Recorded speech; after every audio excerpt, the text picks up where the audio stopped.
Hey guys, my name is Rob Noire, and earlier today I was in the comments section of a video by one of my favorite YouTubers, Rock Metal Jesus. And it was a video where he talked about all the games that he currently had on his Nintendo Switch. Now, he's a bit of a retro old school gamer, so he had a lot of like 16-bit side-scrolling type of games, and then he had a bunch of like the boxed games that you can buy that aren't on the eShop, such as, like The Binding of Isaac, Breath of the Wild, Mario Kart 8. And I saw down in the comments this big debate kind of going on about the Wii U and the Switch. And what I saw was a bunch of people who don't have a Switch being like, well, maybe I'll just buy a Wii U for cheaper and pick up like Mario Kart 8 and Breath of the Wild on that. Or I already have a Wii U, I'm just going to get the games on that. It's the same thing. And what I realized is that the majority of people haven't really put a lot of time into both the Switch and Wii U versions of the same game. Usually you get the game for one console and then that's all you play, right? And it made me realize that I'm kind of in a unique position here because I'm one of the few people who have actually put a significant time into a game that's both on the Wii U and on the Switch. That game would be Breath of the Wild. I have the Wii U version and I have the Switch version. And for reference, I actually was doing a full playthrough of the Wii U version on my channel. I did somewhere around 40 episodes, I beat all 4 Divine Beasts, hadn't beaten Ganon yet, but I did most of the side quests, had quite a few hearts, a good stamina bar, and I had really experienced a lot of the game. So I know what I'm talking about when it comes to the Wii U version. I recently picked up a Switch, and ever since I've been playing the Switch version trying to catch up to where I am in the Wii U version. And so I noticed that a lot of people just don't know what the differences are. They don't know that it's not really quite the same game. So I figured, why not do a short little video on this where I actually get to get into it and give some information that's not really out there that much, because like I said, most people just buy it on one console, usually the Switch, and then that's all they play. So the first thing that I'll get into on this, which is probably in my opinion the least important thing, is the graphics. Now, obviously, the graphics are better on the Nintendo Switch version. Right now, I'm showing footage from both, and right now I'll also put up a still that I'll cut right down the middle and you can kind of compare. It's not a massive difference. It's not like you're looking at like 480p to 1080p, but the difference is definitely there. So if graphically you want the prettiest experience, the Nintendo Switch is the one that's going to deliver it. And this is a very pretty game. It's a game where you do kind of like to soak in the visuals. So it does kind of help with the immersion, whatever. Again, I've never been somebody who finds the graphics are a huge deal. As long as they're not atrocious, it's kind of like whatever, fuck. But if that's something you care about, I mean, here is evidence. Obviously, the Nintendo Switch one is better. Now, in terms of the story, the actual meat of the game, you're getting pretty much the exact same thing. I mean, they didn't change the story. There's nothing taken out of the Wii U version that's in the Nintendo Switch version. The DLC that they recently released, you can get on both consoles, so feel free. So that is one aspect where you're not getting a lesser experience for going with the Wii U version. Now, in terms of performance, this is something where I have noticed a huge difference. Now, the Switch version plays almost perfectly. Like, I've never really had any issues. The only time I've ever noticed the slightest bit of lag or dropping frames was when I went from handheld mode to docked mode when my console was extremely low on battery, and I started playing immediately. Then I noticed it stutter slightly when there was like a shit ton of stuff on screen, but even that stopped after a little while, and it was barely noticeable. I noticed it because I do gaming videos and that kind of thing catches my eye immediately because I gotta edit that shit. But if you're a normal person, you might not have even noticed it. It was super minor. Now on the Wii U version, it's a whole different story. I have noticed a lot of lag, dropping frames, and the game kind of slowing down and freezing. My frame rate just dropped down to nothing in a Wii game, a console game? It usually happens when you're in big fights against lots of monsters. When there's like 5, 6, 7 on screen and they're kind of swarming you, the game will kind of slow down when you swing, and it can affect combat. And honestly, that's one of the things that disappointed me the most about the Wii U version is this issue. Now, they have released updates which have kind of helped improve the frame rate and make this happen less. But even earlier today when I was recording a bit, I noticed it a little bit. So it's still there. So the Wii U doesn't run at least Zelda as smoothly as it runs it on the Switch. Now, the main thing that I have personally noticed that is different with Zelda on the Switch and on the Wii U is the gameplay. And now you might be like, what do you mean the gameplay? It's the same controls, the controllers are pretty much the same. One example that always gave me problems in the Wii U version is switching your weapons. Now on the Switch, you might notice that the D-pad is 4 circular arrows that are basically not really connected. The Wii U has a regular D-pad like you'd find on an NES controller. So when you want to switch your weapons, you hold on the D-pad a direction, like for your sword it's to the left, for your shield it's to the right. And now on the Wii U version, I would press over to change my weapon, and all the time my rune up top would pop up. Or I would press to change my weapon or to change my shield, and I would accidentally call my horse, alerting a huge group of enemies nearby that I was trying to sneak up on. This happens literally all the time in the Wii U version. In the Nintendo Switch version, I've never had it happen once. I think it's because of the way that they built the D-pad. Another thing that's a little bit more minor than that whole D-pad thing, but still is there, is I find the game controls better on the Switch. That's turning around, running, doing all that, drawing out your bow. I just find everything feels smoother and more fluid on the Switch. Like, I was able to jump in immediately and I got the controls in like 2 seconds. While on the Wii U, it took me a little bit before I really got a grasp on everything.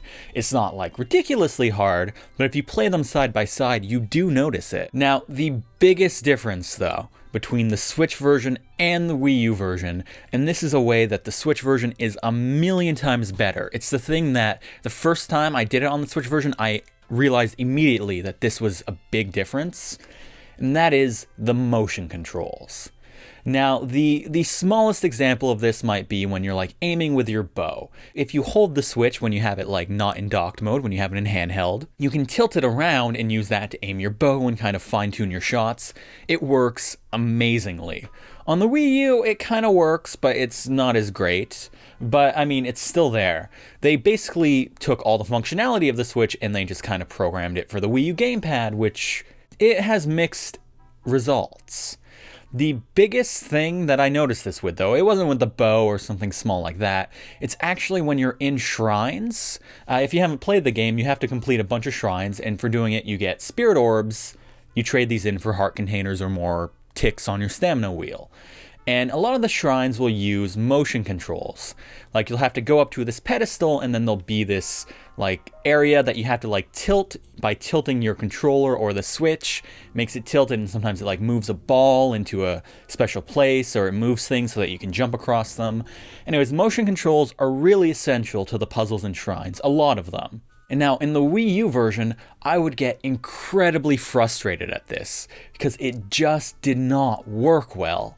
I would have so many issues of fucking trying to tilt it exactly and flipping the gamepad over and doing all these things, and it was just so annoying. It was probably the part of the Wii U version that I disliked the most. It really got on my nerves when I needed that spirit orb. I'm at the end of like a 5-minute shrine, and I have to fucking wiggle this thing, and it just will not respond the way I need it to.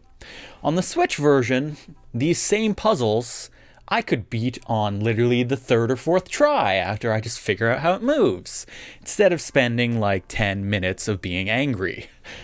And literally, I have played the exact same shrines in both versions. Switch versions did not give me a headache. Wii U versions made me rage. And now this is probably just because the Switch has really good motion controls. This can be shown in games other than Zelda that really rely on the motion controls. You can really see it. The Switch has amazing motion controls whenever it decides to use them.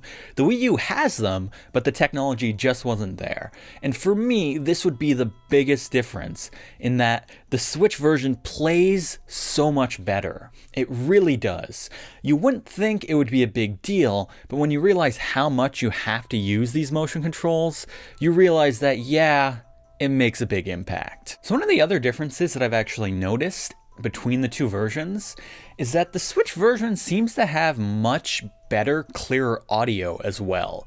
Now, it's not something that you're just going to notice offhand, but if you have a TV with like a really good sound system, or if you're playing with headphones, it is there. And it's one of those things like the improved graphics that does help with the immersion and help pull you into the game. One of the few things that I would say about the Wii U version that is actually better than the Switch version though, is that I find the Amiibo response is a lot faster. So if you didn't know, you can use Amiibos in The Legend of Zelda Breath of the Wild. Some of them are unique and special, like I have the Wolf Link Amiibo, which summons the Wolf Link from Twilight Princess.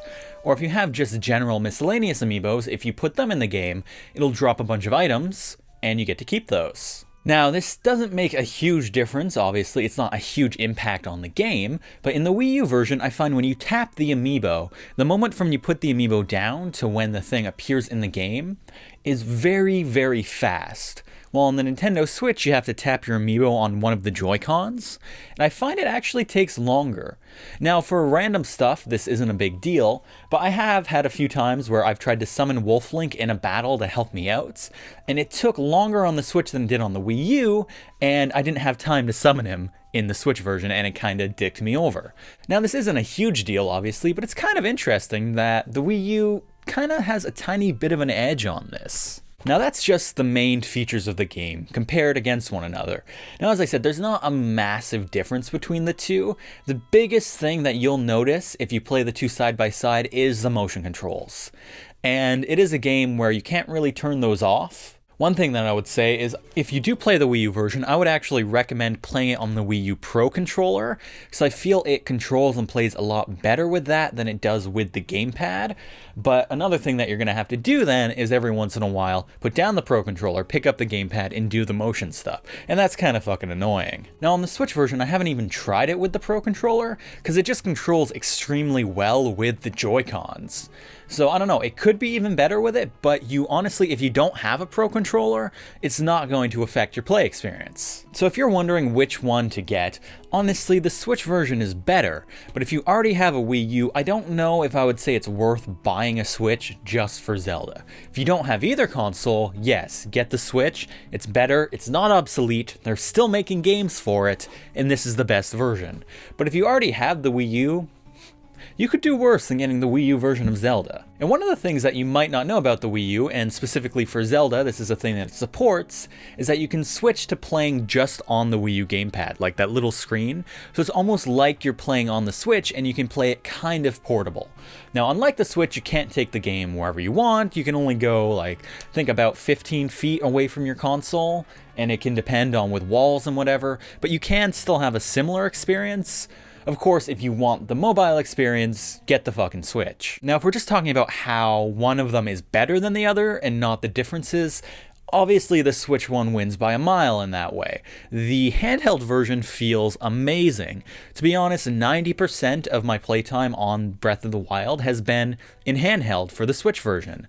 The only time I've really docked it is when my battery was about to die and I was like, fuck, I need to keep playing this. So I'll dock it, take off the things, and, you know, play it on my TV. But 90% of the time, I'm playing it in handheld mode. And that's kind of the whole thing with the Switch, right, is that you get these huge, massive games that you can just take with you. So hopefully I've helped highlight the major differences between the Switch version and the Wii version as someone who has played both extensively. Again, I've done an almost full playthrough of the Wii U version where I had a shit ton of hearts, done a shit ton of shrines, beat the 4 Divine Beasts, and found something like 100 Korok Seeds. And now in the Switch version, I'm trying to catch up. I'm nowhere near there. I've only beaten 2 out of the 4 Divine Beasts at this point. I have close to the same amount of hearts and found maybe 50 Korok Seeds, but I'm getting there, and the Switch version is definitely more playable and more fun, in my opinion. So if you don't have a Wii U and you want this game, get the Switch version. If you do have a Wii U, you could probably settle for this one and not really miss anything. So yeah, guys, thanks a lot for watching. I hope if you were wondering about this, or if you're trying to decide on your purchase, this video helped you out a little bit. Now, if you did like this video, let me know, and maybe I can make a few more of these in the future on some other games where I've played multiple versions, because there is a difference. And it's the kind of thing where if you don't sink a large amount of time into the game, you're not going to notice. And yeah, guys, as always, I will see you in the next one. Hey guys, my name is Rob Noire, and I've got a special video for you today all about the Nintendo Switch. So I just picked one of these up earlier today. It was called Nintendo Switch Unboxing and Review, Late Adopters Is It Worth It? And that was another video where I was really doing something different, trying a new format kind of, and the video